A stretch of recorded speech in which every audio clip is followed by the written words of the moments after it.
یہ درود شریف جو ہے یہ ہماری پہچان ہے. ہماری محفلیں ہو یا ہماری نیاز ہو، 11ویں ہو، فاتحہ ہو، درود کے بغیر کچھ بھی نہیں ہوتا.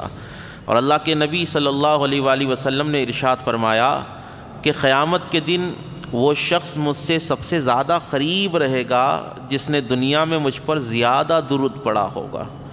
جو زیادہ درود پڑھتے ہیں نا، سرکار علیہ الصلوۃ والسلام کے قریب رہتے ہیں میدان محشر میں. اور جو حضور کے قریب ہوگا، سوچئے وہ کتنے آرام میں ہوگا.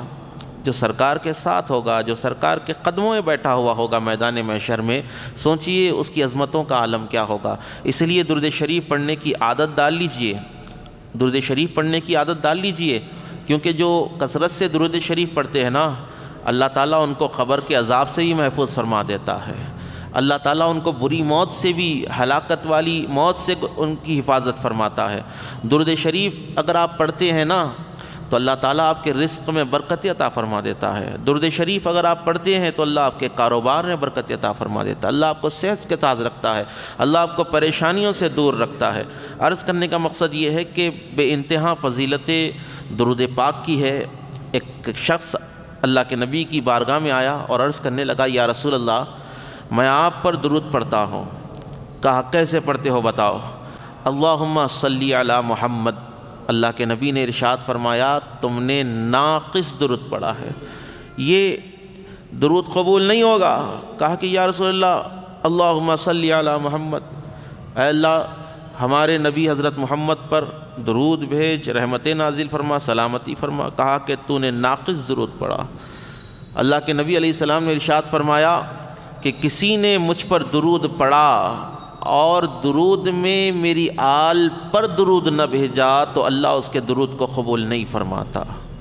اللہ تعالیٰ اس کے درود کو قبول نہیں فرماتا. گفتگو کو آگے لے جا رہا ہوں. اللہ کے حبیب صلی اللہ علیہ وآلہ وسلم نے ارشاد فرمایا کہ جس نے قیام کیا، رکوع کیا، سجدہ کیا، نماز مکمل کر لی لیکن اس نے مجھ پر اور میری آل پر درود نہ بھیجا، نماز میں درود نہ بھیجا، تو اللہ تعالیٰ اس کی نماز کو قبول نہیں فرماتا.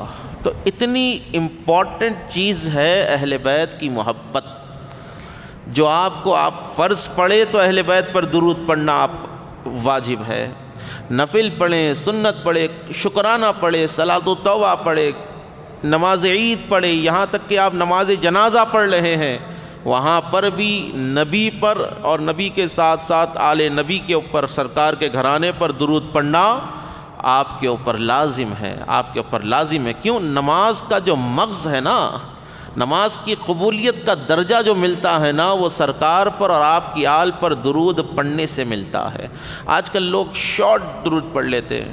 اکثر جو ہے تسبیح پر صلی اللہ علیہ وسلم، صلی اللہ علیہ وآلہ وسلم، صلی اللہ علیہ وآلہ وسلم پڑھنا. آل کا ذکر اگر آپ نے نہیں کیا، میں مستند احادیث کے مطالعے کے بعد میں آپ کے سامنے بیٹھ کر بول رہا ہوں کہ اللہ کے نبی نے کہا کہ کسی نے مجھ پر درود پڑھا، میری آل پر درود نہ پڑھا تو اللہ تعالیٰ اس درود کو قبول نہیں فرماتا، اس درود کو قبول نہیں فرماتا.